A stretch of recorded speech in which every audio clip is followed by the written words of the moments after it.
made a video talking about my kind of personal goals for next year. So I guess I'll go over my health goals because I didn't really talk about that. And that's like diet and like fitness. So last year I gained like 35 pounds, I want to, or like 40 pounds in total. Went from 135, which was like really skinny, to 175, which wasn't like terrible, but I think I was still like a little overweight, and like, you could definitely see it.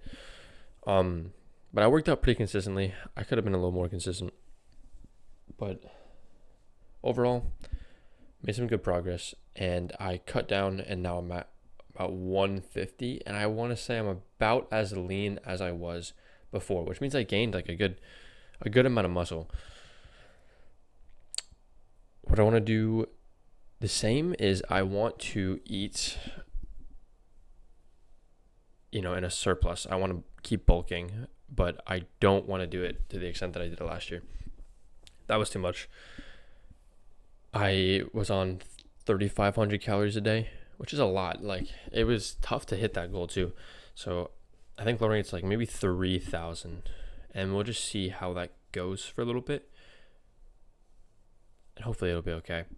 If I don't really gain anything, then I can always up it, but we'll see. In terms of going to the gym, I do want to go like 6 days a week, and that is asking kind of a lot. Maybe I'll set minimum 5. I think bare minimum 4.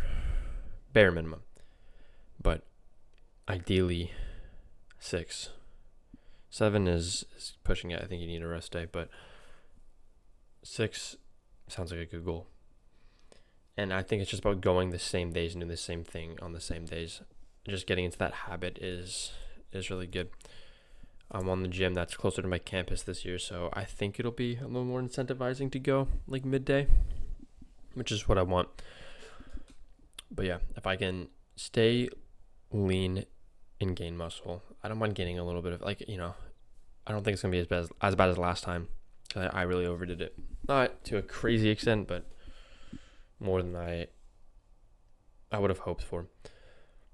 But yeah, I just want to stay lean. I want to eat healthy too. I did not eat healthy, and I have not been eating healthy. I know I would feel so much better, and it would solve so many of my stomach issues if I did. So yeah, I think that's just kind of like a subconscious thing. It just takes more time to cook, and obviously it doesn't taste as good. It's not as convenient. Fast food's right there. It's cheap. It tastes good. It gives me all the protein and calories I need, especially if it's like chicken. It's like the only downside is health, and I guess money. Like, it's still more expensive than cooking for sure. But yeah, I do want to start cooking. I won't eat as much, so it won't be as much of a pain to kind of I was not force feeding myself, but I was staying up late and sacrificing sleep to make sure I got the calories in, which is not healthy. I want to definitely change that going forward. So yeah, healthier eating habits in terms of the amount I'm eating and the quality of food I'm eating, and just staying consistent in the gym. I go through periods where I go like every day and periods where I don't go nearly at all. So if I just make that a habit, then I think I'll be okay.